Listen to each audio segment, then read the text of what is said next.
Hey there, thank you for stopping by this video.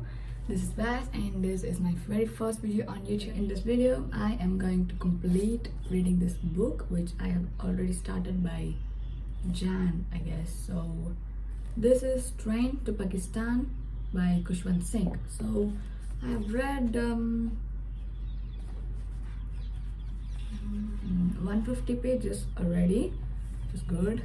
So I have 40 more pages to go and I'll do it by today. So I guess you can read with me along when I'm reading. Yeah, and I'll add what it's like, what the book was like at the end of the video. It's 11:30 a.m. right now, so I guess we'll start.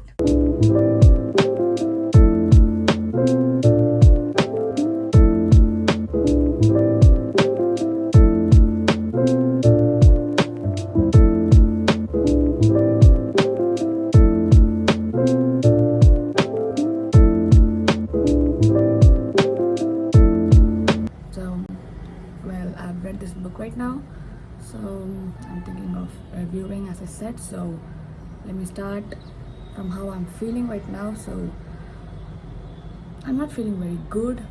I'm in a roller coaster of sad emotions and it's very intense. It's like pushing my head through a wall of sad emotions, and I don't know how do I process this. It's going to be hard, but yeah. So keeping all these emotions aside, let me just start from the story. So it has a very neat and clear, simple line story. It doesn't involve any complications and at all. Like it's, as we know, it's story. It's an event happened at the partition time of India and Pakistan. So the series of events happening at that time. So there was a train coming from India to Pakistan, or going from India to Pakistan anyway. So either way, so it's just that how it affects people of certain village. All right. So Mano Majra is the village name that is mentioned in the book, which is actually not a real village. It is a fictional story, but it's based on real events. So yeah, Mano Majra is the village mentioned in the story, and the people in Mano Majra are compiled of Hindus and Sikhs and Muslims, obviously. So they are all living in peace and they don't have any problems among them. So it's everything good. So it's all good until certain event starts taking place, until the Muslims are evacuated to Pakistan. They are asked to move out of the country, which is, I don't know, which is not fair, I guess. But I don't know, at that time it could be a discussion, So yeah, so that was happening, and there were certain characters.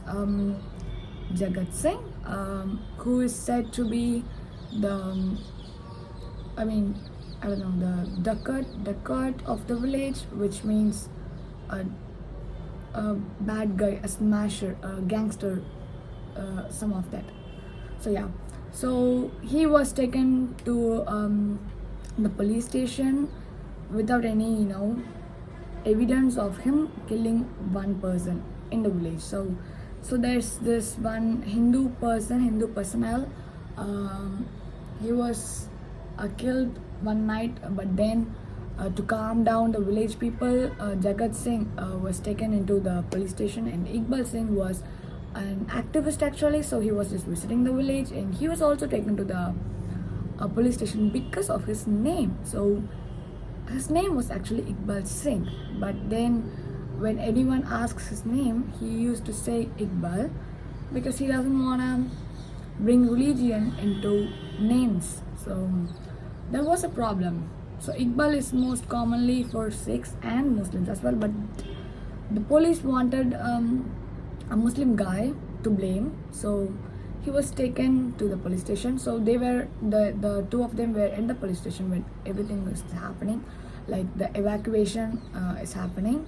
So they were all the camps, the refugee camps. They were putting out the Hindus were sent to India, and the Muslims were asked to leave the country.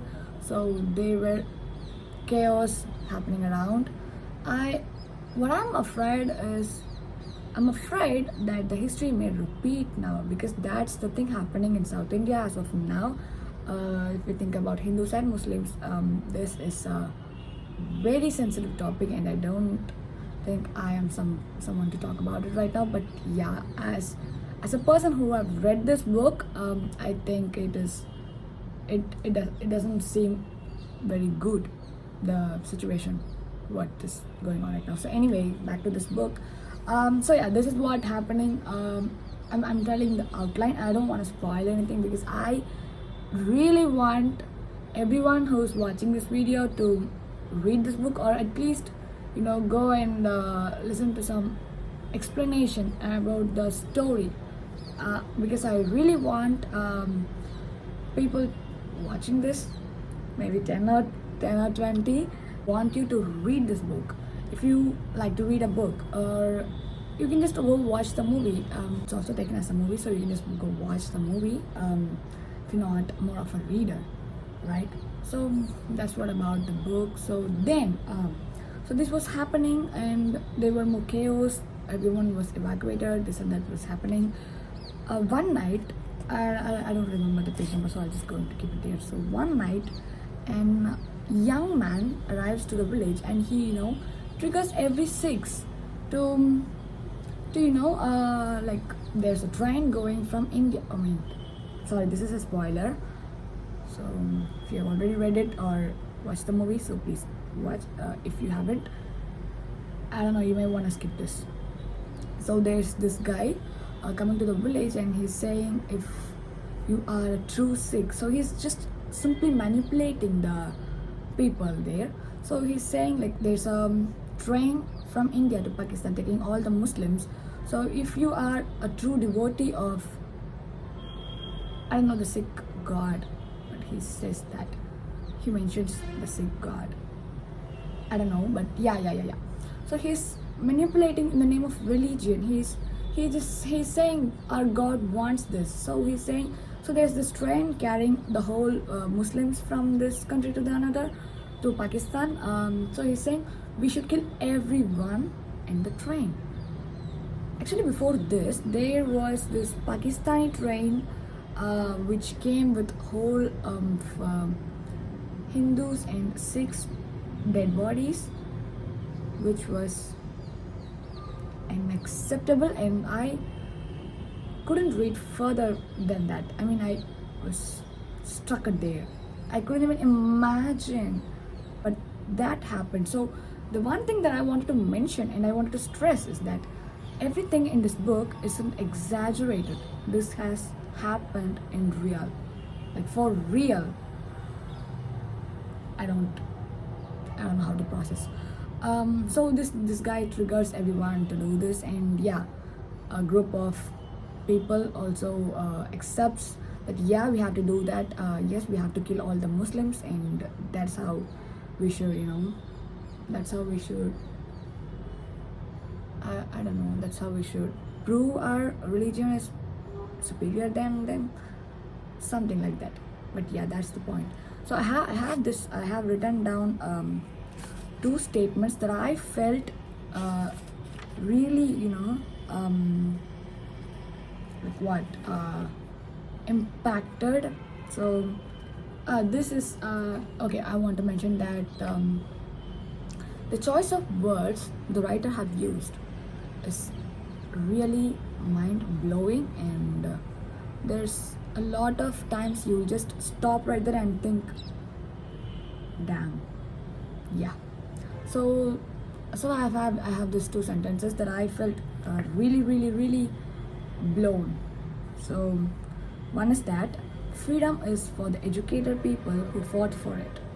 We were slaves of the English, now we will be slaves of the educated Indians or the Pakistanis.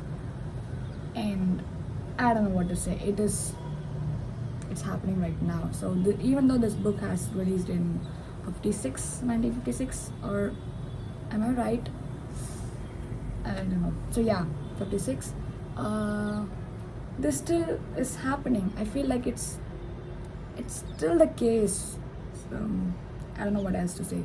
The choice of words and the information, the message is crisp and I don't know, it's just pinning you sharply. That's how I felt. Like when I was reading the sentence, I'm like, right, yeah, right. I don't know what else to do. We cannot do anything to change this whole system, but at least this realization, thank goodness. So the other thing is, morality is a matter of money. Poor people cannot afford to have morals, so they have a religion. Damn. So that is all. So the whole story is that simply people moving from here and there, and they will be facing a lot of troubles. And personally, I just want you to read this book. And I know this is a whole review. So I don't know. I used to write reviews, but speaking in front of a camera isn't easy. But I'm glad I did. So anyway, that's all about the book, and that's pretty much it. And I hope you like the just kidding, and I don't. What else? I'm just thinking if I've missed out anything, because when I'm just simply sitting, I have a lot of things that I wish to say. So I'm just thinking if I've just left out anything. So thank you for this friend who gave me this book. She gave me before even reading the book. So you should read this, alright? I know you will though. Bye. Just bye.